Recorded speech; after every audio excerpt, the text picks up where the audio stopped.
বিয়ের মাত্র কয়েকদিন আগেই প্রিয়া নামে একটি মেয়ে জানতে পারে সে প্রেগন্যান্ট।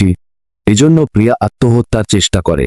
কারণ প্রিয়া কবে, কিভাবে আর কার কারণে প্রেগন্যান্ট হলো সে কিছুই জানে না। এজন্য প্রিয়ার ইউসুফের ভাই এই রহস্যের খোঁজ শুরু করে। ধীরে ধীরে সে আবিষ্কার করে শুধু প্রিয়াই নয়, শহরে আরও অনেক মেয়ের সাথেও এমন ঘটনা ঘটেছে। কেউ বেঁচে আছে, কেউ মারা গেছে, আবার কেউ জানেই না তার সাথে কি হয়েছে। কিন্তু ওই মেয়েদের সাথে আসলে কি হয়েছিল, কে বা কারা, আর কিভাবে এটা করছে, জানতে ভিডিওর শেষ পর্যন্ত দেখতে থাকুন। একটা কথা বলে রাখি, যদি এই মুভিটি সম্পূর্ণ দেখতে চান তাহলে কমেন্ট বক্সে দেয়া লিঙ্কটি ভিজিট করুন। বলছি তেলুগু ভাষায় মুক্তি পাওয়া ক্রাইম মিস্ট্রি থ্রিলার মুভি অশ্বত্থামার কথা। মুভির শুরুতেই একটি হাসপাতালের দৃশ্য দেখা যায়। প্রসব বেদনায় কাতরানো এক নারীকে অপারেশন থিয়েটারে নেওয়া হচ্ছে। বাইরে অন্যদের সাথে ওই নারীর একমাত্র ছেলেটি ওটির সামনে অধীর আগ্রহে অপেক্ষা করছিল। কিছুক্ষণ পর ভিতর থেকে জানানো হয় মেয়ে সন্তানের জন্ম হয়েছে। এরপর ছেলেটি ভিতরে গিয়ে সদ্য ভূমিষ্ঠ হওয়া বোনটাকে দেখে। তখনও বাচ্চারা কাঁদছিল, তবে ভাইকে দেখা মাত্রই তার কান্না থেমে যায়। এজন্য মা বলছিল, দেখেছিস, তোকে দেখে কান্না বন্ধ করে দিয়েছে। ঠিক এভাবেই সারা জীবন তোর বোনের খেয়াল রাখিস। এরপর গল্প এগিয়ে যায় কয়েক বছর পরের দিকেই। সাগর পাড়ে চারজন জেলেকে দেখা যায়।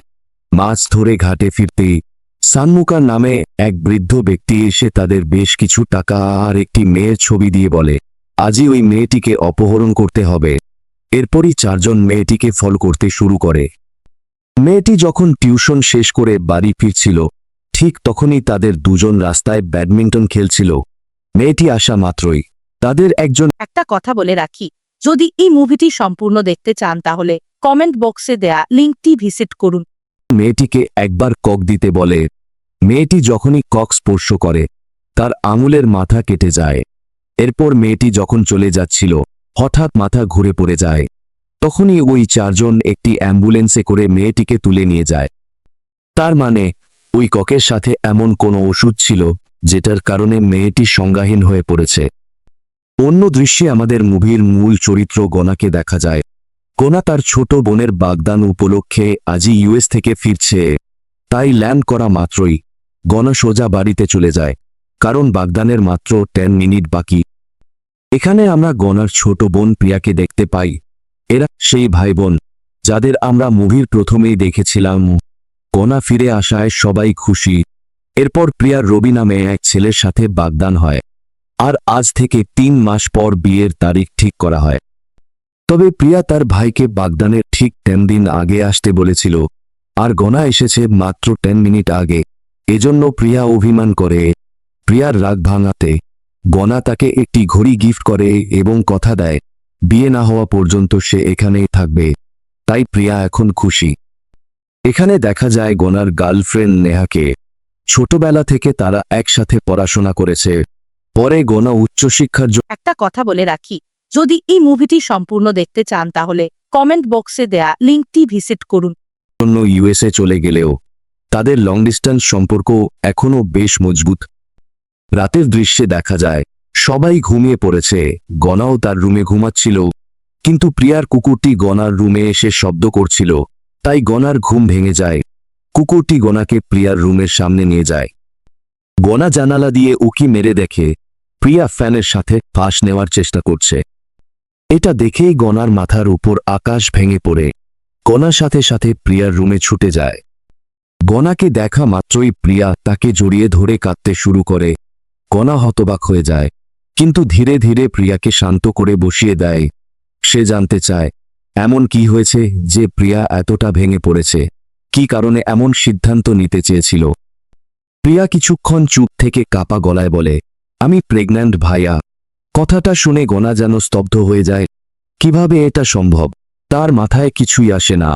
কিছুক্ষণ পর সে প্রিয়াকে বোঝানোর চেষ্টা করে, বলে যে এই জন্য এমন কিছু করা উচিত নয়। বাবা মা, রবি কিংবা রবির পরিবার সবাইকে সে ম্যানেজ করে নিতে পারবে। গনা আরও বলে, আমি এখনই রবির সঙ্গে কথা বলছি। কিন্তু প্রিয়া এরপর যে কথাটা বলে সেটার জন্য গনা মোটেও প্রস্তুত ছিল না। প্রিয়া আসতে বলে, ভাইয়া, এটা রবি নয়, কথাটা শুনে গনার বুকের ভেতর কেঁপে ওঠে। গনা অবিশ্বাসে জানতে চায়, রবি নয় মানে? তাহলে কে? কিন্তু প্রিয়া কাঁদতে কাঁদতে শুধু বলে, আমি জানি না ভাইয়া, সত্যি জানি না। গনা আরও অবাক হয়ে যায়, প্রিয়া প্রেগন্যান্ট, অথচ সে জানে না কার দ্বারা। ব্যাপারটা গনাকে আরও অস্থির করে তোলে। শেষ পর্যন্ত গনা নিজেকে সামলে নেয়। সে প্রিয়াকে কিছু না বলে রবির সঙ্গে দেখা করে এবং সবকিছু জানায়, কিন্তু রবি কোনো কথা না বলেই বাড়ি ফিরে যায়। পরের দিন সকালে গনা প্রিয়াকে হাসপাতালে নিয়ে যায় এবর্ষণ করাতে। হাসপাতালে পৌঁছে সব প্রক্রিয়া চলার মাঝেই হঠাৎ রবি সেখানে এসে হাজির হয়। সে নিজেকে প্রিয়ার স্বামী পরিচয় দিয়ে এবর্ষণের অনুমতিপত্রে সই করে দেয়। ঘটনাটা দেখে গনা অবাক হলেও কিছু বলে না। রবি শুধু বলে, যা হবার হয়ে গেছে ভাইয়া, এটা নিয়ে আর কেউ যেন কিছু না জানে। তারপর চুপচাপ চলে যায়। গনা বুঝতে পারে রবি হয়তো প্রিয়াকে ভালোবাসে বলেই এমন করছে। সে ভাবে, প্রিয়া সত্যিই ভাগ্যবতী, এমন একজন মানুষ খুব কমই পাওয়া যায়। এবর্ষণ শেষে গনা প্রিয়াকে বাড়ি নিয়ে আসে। বাইরে সব স্বাভাবিক দেখালেও গনার মনে এখনও গত রাতের ঘটনা ঘুরপাক খায়। যখনই প্রিয়া গনার চোখের আড়াল হয়, গনার মনে অজানা ভয় কাজ করে, যেন কিছু একটা হতে পারে। সে বারবার প্রিয়ার ঘরে যায়, তাকে দেখে, কথা বলে। একদিন দেখে একটা কথা বলে রাখি, যদি এই মুভিটি সম্পূর্ণ দেখতে চান তাহলে কমেন্ট বক্সে দেয়া লিঙ্কটি ভিজিট করুন। প্রিয়া চুপচাপ কাঁদছে। পরিবারের সবাই ভাবে হয়তো বিয়ের চিন্তায় মন খারাপ, কিন্তু গনা জানে প্রিয়ার কান্নার কারণ অন্য কিছু। গনা সবাইকে ঘর থেকে বের করে দিয়ে প্রিয়াকে বোঝায় যে যা হয়েছে সেটা ভুলে যেতে হবে। সামনে বিয়ে, নতুন জীবন, তাই অতীত ভুলে ভবিষ্যতের দিকে মন দিতে হবে। সে বলে, প্রিয়া খুবই ভাগ্যবতী, কারণ যাকে সে বিয়ে করছে সেই এখনও তার পাশে আছে। এভাবে 3 মাস কেটে যায়। অবশেষে ধুমধামের সঙ্গে প্রিয়া আর রবির বিয়ে হয়। সবাই খুশি, হাসি খুশি পরিবেশে অনুষ্ঠান শেষ হয়। কিন্তু বিদায়ের মুহূর্তে প্রিয়া গনার সঙ্গে দেখা করে শান্তভাবে বলে যায়, এই বিয়েটা তোমার জন্যই সম্ভব হয়েছে ভাইয়া। আমি তোমার কথা রাখার চেষ্টা করব, কিন্তু জানি না ওই ঘটনাটা কখনো ভুলতে পারবো কিনা। গনা হাসি মুখে প্রিয়াকে বিদায় দেয়, কিন্তু ভেতরে ভেতরে তার মন ভারী হয়ে যায়। একটাই প্রশ্ন তার মাথায় ঘুরপাক খেতে থাকে, প্রিয়ার সঙ্গে আসলে কি ঘটেছিল, আর কে এই কাজটা করেছিল। এই প্রশ্নের উত্তর খুঁজতেই গনা একা পথে নামে। সে প্রথমে প্রিয়ার বান্ধবীদের সঙ্গে কথা বলে এবং তাদের কাছ থেকে জানতে পারে প্রিয়াকে এক ছেলেকে কয়েকদিন ধরে অনুসরণ করছিল। গনা আর দেরি না করে সেই ছেলেকে খুঁজে বের করে এবং প্রথমেই প্রচণ্ড রেগে গিয়ে তাকে মারধর একটা কথা বলে রাখি, যদি এই মুভিটি সম্পূর্ণ দেখতে চান তাহলে কমেন্ট বক্সে দেয়া লিঙ্কটি ভিজিট করুন। করে। এরপর গনা প্রিয়ার ছবি ছেলেটিকে দেখায়। ছেলেটি জানায় সে একসময় প্রিয়াকে পছন্দ করত এবং কিছুদিন তার পিছুও নিয়েছিল, কিন্তু প্রিয়া পাত্তা না দেওয়ায় সে নিজেই সেই চেষ্টা বন্ধ করে দেয়। গনা এরপর কলেজের এক সিনিয়রের কাছে যায়, কারণ সেও একসময় প্রিয়াকে পছন্দ করত, কিন্তু সেই ছেলেটিও বলে ওটা অনেক পুরনো কথা। কলেজ শেষ হওয়ার পর আর কখনো প্রিয়ার সঙ্গে দেখা হয়নি। এরপর গনা প্রিয়ার ফেসবুকে যিনি প্রিয়াকে বিরক্ত করতেন সেই ছেলেটির কাছেও যায়। তাকে জিজ্ঞেস করলে সে জানায়, প্রিয়া তো তখনই আমাকে ব্লক করে দিয়েছিল, এরপর আর কোনো যোগাযোগই ছিল না। এইভাবে একের পর এক খোঁজ করেও গনা কোনো ক্লু পায় না। প্রতিবারই নতুন করে হতাশা আর রাগে ভরে ওঠে। একসময় রাগ সামলাতে না পেরে সে ওয়াশরুমের গ্লাসে ঘুষি মারে, আর তাতেই গ্লাস ভেঙে হাত কেটে যায়। সঙ্গে সঙ্গে গনার মা তাকে হাসপাতালে নিয়ে যায়। হাসপাতালে থাকা অবস্থায় নেহা কল করে। গনা নেহার সঙ্গে কথা বলতে বলতে বাইরে বের হয়। ঠিক তখনই উপরের দিক থেকে একটি মেয়ে গনার গাড়ির ওপর পড়ে যায়। মুহূর্তেই সবাই চমকে ওঠে। গনা ছুটে যায় মেয়েটির কাছে। তার হাতে একটি চিরকুট ধরা, যেখানে লেখা, আমার নাম কীর্তি, বাবা মা আমাকে ক্ষমা করে দিও, আমার কোনো বয়ফ্রেন্ড নেই, কারো সঙ্গে কোনো অবৈধ সম্পর্কও নেই। ডাক্তার বলছে আমি প্রেগন্যান্ট, কিন্তু কিভাবে হলো আমি কিছুই জানি না, তাই এটা ছাড়া আমার আর কোনো পথ নেই। এই চিরকুট পড়ে গনা নির্বাক হয়ে যায়। এদিকে গনার মা এসে বলে, এই মেয়েটিকে আমি একটু আগে হাসপাতালের ভিতরে দেখেছিলাম। সে এবর্ষণের জন্য ডাক্তারকে অনুরোধ করছিল, কিন্তু অভিভাবক না থাকায় ডাক্তার রাজি হননি। গনার মা এসব দেখে প্রিয়ার কথা মনে করে কান্নায় ভেঙে পড়ে। গনা তখন মাকে শান্ত করে বাড়ি নিয়ে যায়। কিন্তু পুলিশের আনুষ্ঠানিক প্রক্রিয়ার জন্য গনাকে থানায় যেতে হয়, কারণ মেয়েটি তার গাড়ির ওপর পড়েছিল। থানায় গিয়ে গনা দেখে এক দম্পতি তাদের মেয়ের নিখোঁজ হওয়ার অভিযোগ করতে এসেছে। কিন্তু পুলিশ তাদের অভিযোগ তেমন গুরুত্ব দিচ্ছে না, বরং টাকার বিনিময়ে রেজিস্টার করছে। পুলিশ এমনভাবে আচরণ করছে যেন এসব ঘটনা খুব স্বাভাবিক। তখন থানার রাইটার গনাকে বলে, প্রায় প্রতিদিনই এমন মেয়েদের নিখোঁজ রিপোর্ট আসে। তদন্ত শুরু করতেই পরিবার জানায় মেয়ে ফিরে এসেছে। তারপর তারা চুপ করে যায়। তাই আমরা এখন আর তেমন গুরুত্ব দিই না, আগে দেখি মেয়ে ফিরছে কি না। এইসব কথা শুনে গনা ভেতর থেকে কেঁপে ওঠে। সে মিসিং কমপ্লেনের রেজিস্টারটা দেখতে চায়। রাইটার দেখালেই গনা দেখতে পায় অনেক মেয়ের একই ধরনের অভিযোগ। সে চুপি চুপি কয়েকটি মেয়ের তথ্যের ছবি তুলে রাখে। থেকে বেরিয়ে এসে গনা ওই তালিকা থাকা এক পরিবারের সঙ্গে যোগাযোগ করে। ফোনে তাদের মেয়ের ব্যাপারে জানতে চায়, কিভাবে নিখোঁজ হয়েছিল আর ফিরে এসে তারা কিছু বুঝতে পেরেছিল কি না। গনা যখন বাড়িতে ফিরছিল তখন ওই দম্পতি গনার কাছে লিফট চায়। তারা খবর পেয়েছে যে তাদের মেয়ে এখন অমনি হাসপাতালে আছে। গনা তাদের সেখানে নিয়ে যায়। ডাক্তারের কাছ থেকে জানা যায় মেয়েটির শরীরে সুগার লেভেল কমে গিয়েছিল, যার ফলে মাথা ঘুরে পড়ে গিয়েছিল। ডাক্তার বলেন এটাকে হাইপোগ্লাইসেমিয়া বলে এবং ঠিকমতো খাওয়া দাওয়া ও বিশ্রাম নিলেই সব ঠিক হয়ে যাবে। এর মধ্যে গনা যাকে ফোন করেছিল সেই ব্যক্তি কল ব্যাক করলে গনা তার মেয়ের সঙ্গে কথা বলে। মেয়েটি জানায় সেদিন সে আনন্দনগর বাসস্ট্যান্ডে দাঁড়িয়েছিল, হঠাৎ খুব ক্লান্ত লাগছিল। এরপর কি হয়েছে সে জানে না। জ্ঞান ফিরতেই দেখে সে প্রেরণা হাসপাতালে ভর্তি। এই ঘটনায় সন্দেহ জাগে গনার মনে। সে কীর্তি নামে সেই মেয়েটার বাবা মায়ের সাথে দেখা করতে যায়, যে মেয়েটা তার গাড়ির উপর পড়ে মারা গিয়েছিল। কথা বলে গনা বুঝতে পারে কীর্তি প্রেগন্যান্ট ছিল এবং সেই কারণেই আত্মহত্যা করেছে। কিন্তু সমাজের সম্মান হারানোর ভয়ে তার বাবা মা কিছু বলছে না। গনা সেখানে কীর্তির একটি মেডিকেল রিপোর্ট পায়। কীর্তির বাবা জানায় 3 মাস আগে কীর্তি একদিন মাথা ঘুরে পড়ে গিয়েছিল। তখন পথচারীরা তাকে হাসপাতালে নিয়ে গিয়ে ভর্তি করে। এটা শুনে গনার সন্দেহ আরও বাড়ে, কারণ সব ঘটনাই যেন একই রকম। শরীর দুর্বল, মাথা ঘোরা, হাসপাতালে ভর্তি হওয়া, এরপর গর্ভধারণ। কয়েক মাস আগে যখন গনা ইউএসএ ছিল তখন প্রিয়াকেও একবার হাসপাতালে নিতে হয়েছিল। তাই গনা তার মায়ের কাছেও জানতে চায় প্রিয়াকে তখন কেন ভর্তি করা হয়েছিল। তার মাও একই কথা বলেন, দুর্বলতা থেকে মাথা ঘুরে পড়ে গিয়েছিল। গনা তখন বুঝতে পারে এসব কাকতালীয় নয়, এতগুলো মেয়ের সঙ্গে একই ঘটনা ঘটছে। মাথা ঘোরা, হাসপাতালে ভর্তি হওয়া, তারপর গর্ভবতী হয়ে পড়া। তাই গনা সিদ্ধান্ত নেয় এই মেয়েদের প্রত্যেকের সঙ্গে কথা বলবে এবং তারা যেসব হাসপাতালে ভর্তি ছিল সেখানে গিয়ে তথ্য সংগ্রহ করবে।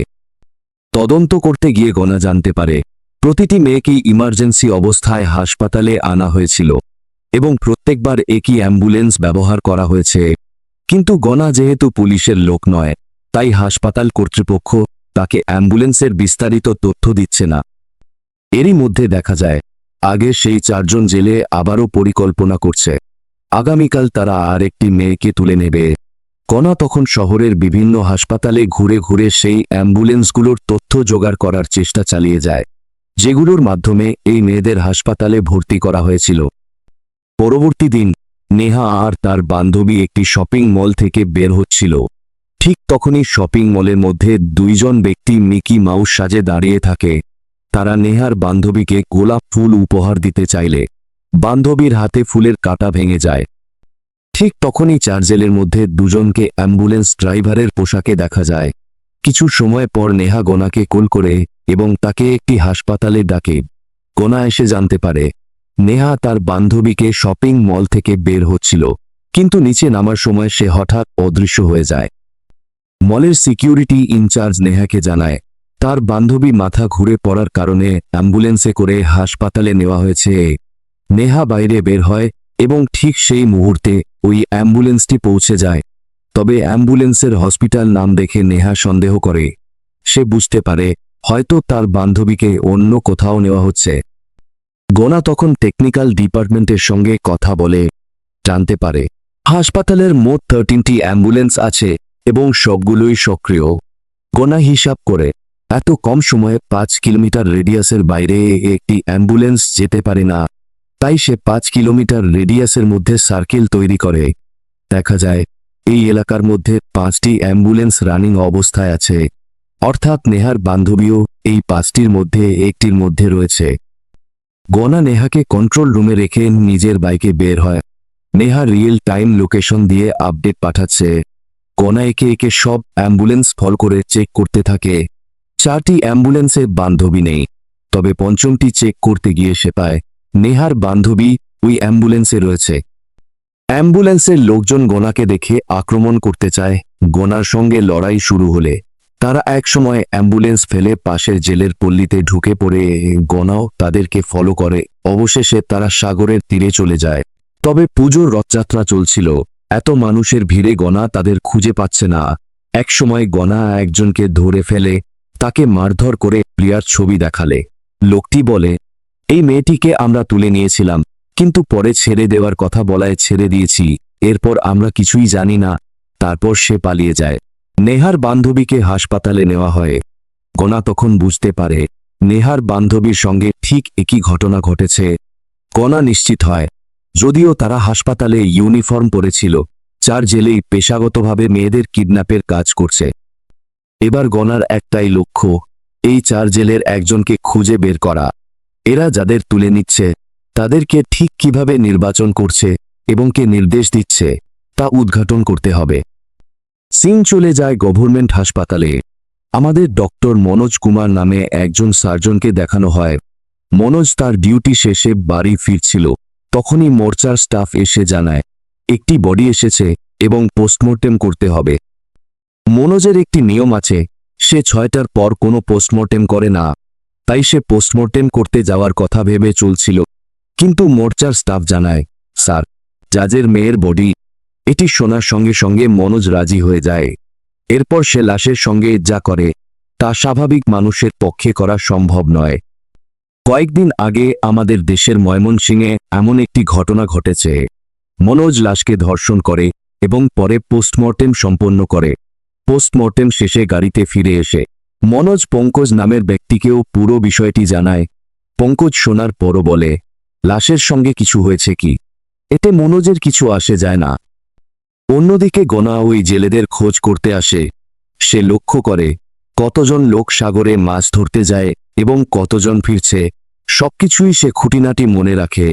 গনা জানতে পারে রবি, চন্দ্র, তাবিদ এবং আরিয়া নামে 4 জন জেলে গত 2 দিন ধরে ফেরেনি। মনোজ বাড়ি ফিরছিল, তখনই তার দাদা শানমুগান কল করে জানায় আজ তাদের লোকেদের অ্যাম্বুলেন্স থামিয়ে পিটিয়েছে। মনোজ নির্দেশ দেয়, ওদের 4 জনকে নিয়ে রাতে আমার বাড়িতে চলে এসো। কথা মতো শানমুগান ওই 4 ছেলেকে মনোজের বাড়িতে নিয়ে আসে। এখানে জানা যায় তারা মনোজের জন্য মেয়েদেরকে কিডন্যাপ করে।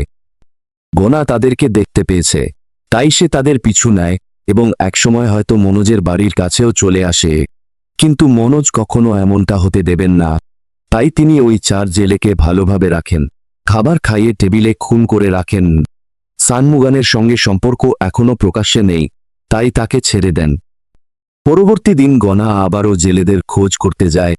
সে একটি নৌকার পাশের আর্ট দেখে ওই লোকটি মনে পড়ে যায়, কারণ অ্যাম্বুলেন্স ড্রাইভারের গায়েও একই রকম ট্যাটু ছিল। এই বোর্ডটি রবির বোর্ড। যেহেতু রবির বোর্ড এখানে, এর মানে রবি সমুদ্রে যায়নি। গনা রবির বাড়িতে গিয়ে রবির স্ত্রীর সঙ্গে কথা বলে। সে পায় রবির ঘরে রয়েছে প্রিয়াকে গিফট করা একটি ঘড়ি। গনা আগেরবার প্রিয়াকে যে ঘড়ি গিফট করেছিলেন তা হারিয়ে যাওয়ায় এবারও তিনি একই ঘড়ি আনেছিলেন। আজ আবার রাখি বন্ধনের দিন।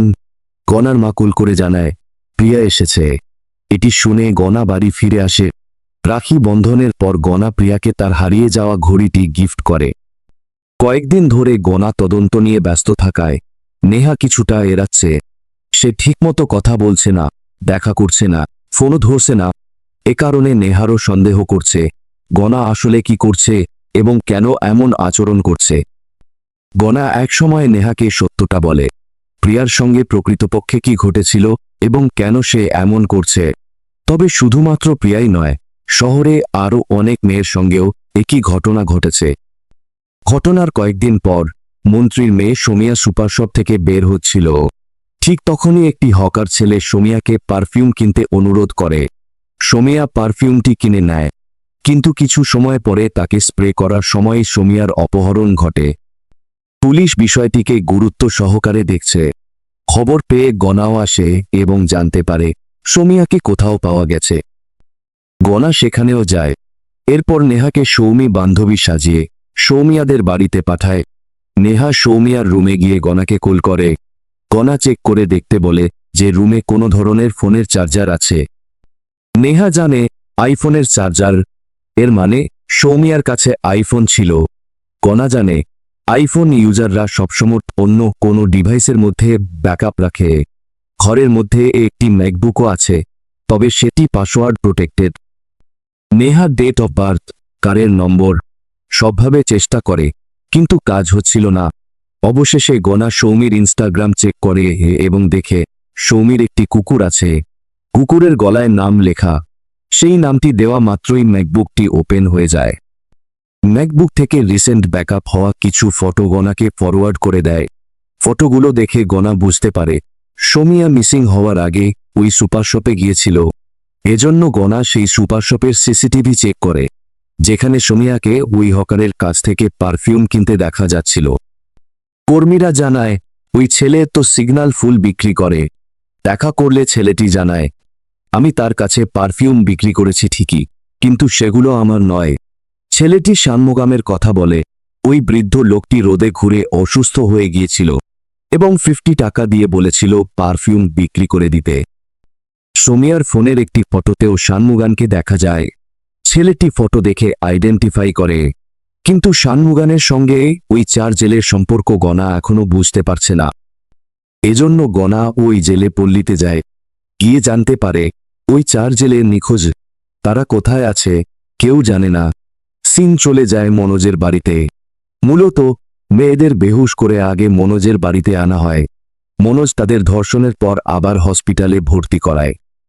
অন্যান্য মেয়েদের মতো সোমিয়াও বেহুশ করে আনা হয়েছিল, কিন্তু সোমিয়া ড্রাগ এডিক্টেড। সে নিয়মিত ড্রাগ নিত, তাই নর্মাল ডোজে তার কাজ হয়নি। সোমিয়া সেন্স ফিরে পেয়ে মনোজকে দেখে ফেলে। মনোজ সিদ্ধান্ত নেয় সোমিয়া যদি জীবিত ফিরে যায় তবে ধরা পড়বে। পঙ্কজ যতই নিষেধ করুক না কেন, মনোজ একটি বেলচার গোড়ালি দিয়ে সোমিয়াকে খুন করে। শানমুগানকে বলে বডি যেন থানার সামনে ফেলে আসে। পরবর্তী দিন মনোজকেই সোমিয়ার পোস্টমর্টেম করতে হয়। মিডিয়ার সামনে মনোজ এমন অভিনয় করে যেন ভাজা মাছ উল্টে খেতে পারছে না। সোমিয়ার সব বর্ণনা দিতে দিতে তার চোখ দিয়ে জল গড়িয়ে পড়ে। অন্যদিকে সোমিয়ার খুনের পর গনা নেহাকে তার তদন্তের সবকিছু খুলে বলে। গনা জানায় টার্গেটকে র্যান্ডম চয়েস করা হয়েছে। নিখোঁজ হওয়া মেয়েদের কারোরই কোনো পারস্পরিক কানেকশন নেই, কিন্তু প্রতিটি মেয়েকে একটি নির্দিষ্ট কারণে হসপিটালে ভর্তি করা হয়েছিল। তা হল হাইপোগ্লাসিমিয়া, অর্থাৎ সুগার লেভেল কমে যাওয়ায় ডিহাইড্রেট হয়ে মাথা ঘুরে পড়ে যাওয়া। একটা দুইটা ঘটনা হলে মেনে নেয়া যেত, কিন্তু শহরে এতগুলো মেয়ের সঙ্গে একে সেম ঘটনা, এটা কোনো কোইন্সিডেন্স নয়। এজন্য গনা ব্যাপকভাবে রিসার্চ করেছে। গনা বলে 1960 সালে রবার্ট ডিসি নামে একজন সায়েন্টিস্ট হাইপোমেসিন নামে একটি ড্রাগ আবিষ্কার করে। এই ড্রাগ নেওয়ার পর বডি ডিহাইড্রেট হয়ে যায়, যেন কেউ 1 ঘন্টা ওয়ার্কআউট করলে তার ফলাফল 5 ঘন্টা সমান হবে। এটি মেডিকেল সায়েন্সে বড় একটি আবিষ্কার ছিল, কিন্তু এক লেডি অ্যাথলেটস তার হারানো ফিটনেস ফিরে পেতে ডক্টরের পরামর্শ ছাড়া হাইপোমেসিনের ওভারডোজ নেয় এবং তার মৃত্যু ঘটে। এজন্য ইউকে সরকার এবং ওয়ার্ল্ড মেডিকেল কাউন্সিল এই ড্রাগটি ইলিগাল ঘোষণা করে। গনা ধারণা করছে বর্তমান সময়ে যেসব মেয়েরা মিসিং হচ্ছে প্রত্যেকের সঙ্গে হাইপোমেসিন নামক ওই ট্র্যাকটি ব্যবহার করা হচ্ছে। তার মানে যে এটি করছে তার মেডিকেল সায়েন্স সম্পর্কে ভালো জ্ঞান আছে। তবে নেহা সন্দেহ করছে এই সব মেয়েরা সত্যিই যা বলছে তা কি গ্যারান্টি। গনা তাদের চোখ দেখে বোঝে মিথ্যা বলছে না। এর মধ্যে শহরের একটি বড় মল থেকে সন্ধ্যা নামে একটি মেয়ে অপহরণ হয়। গোড়া মলের সিসিটিভি চেক করে দেখে শানমুগান মলে ঘোরাফেরা করছিল।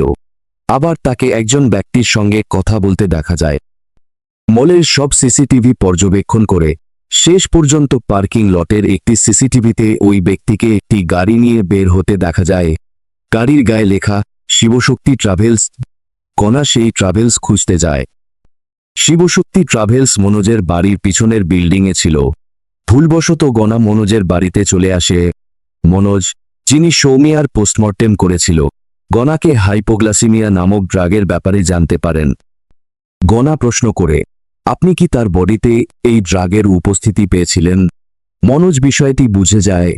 এরপর গণাকে কফি অফার করে ভিতরে বসায়। কফি আনতে যাওয়ার সময় মনোজ পরিকল্পনা করে গণাকে মারার জন্য। একই সময় নেহা থানায় যায় এবং শানমুগানের মিসিং কমপ্লেন তার নিজের দাদা পরিচয় দিয়ে দেয়। এরপর বাইরে এসে কল করে গণাকে জানায়। ঠিক তখনই শানমুগান থানার সামনে সন্ধ্যার বস্তা ফেলে পালানোর চেষ্টা করে। নেহা গণাকে জানায়, দ্রুত ওই ব্যক্তিকে ফলো করো। গণাও উত্তর দেয়, আমি আসছি। তবে মনোজ কফিতে মেডিসিন মিশিয়ে গণাকে মারার পরিকল্পনা করছিল। নেহা বের হওয়ার কারণে মনোজ তার পরিকল্পনা কার্যকর করতে পারে না। মনোজ বুঝতে পারে গণা তাকে আজ বা কাল ধরে ফেলবে। এদিকে শানমুগান লক্ষ্য করে নেহা তাকে ফলো করছে। তাই শানমুগান মনোজকেও জানায়। মনোজ শানমুগানকে পোর্টে পাঠাতে বলে। কথা মতো শানমুগান পোর্টে যাচ্ছিল। নেহা গণাকে পোর্টের কথা জানালে গণা বুঝতে পারে এটি হয়তো একটি ট্র্যাপ। তাই নেহাকে চলে যেতে বলে এবং নিজে পোর্টে চলে যায়। মনোজ বুঝতে পারে শানমুগান ধরা পড়েছে, তাই তার আর প্রয়োজন নেই। মনোজ তার পরিকল্পনা অনুযায়ী শানমুগানকে একটি স্থানে এনে উপর থেকে একটি কন্টেইনার ফেলে শানমুগানকে খুন করে। গণাও এখন বুঝতে পারছে না সে কি করবে, কিভাবে সে এই চক্রের প্রধানকে খুঁজে বের করবে। তখনই শানমুগানের গাড়িতে থাকা একটি কার্ড পায়। গণা ওই গ্যারেজে গিয়ে খোঁজ নেয় এবং জানতে পারে এটি মনোজের গাড়ির কার্ড। গণা সোজা মনোজের বাড়িতে যায়। তবে মনোজ এখন বাড়িতে নেই। দরজা খোলা পাওয়ায় গণা ভিতরে ঢুকে পড়ে।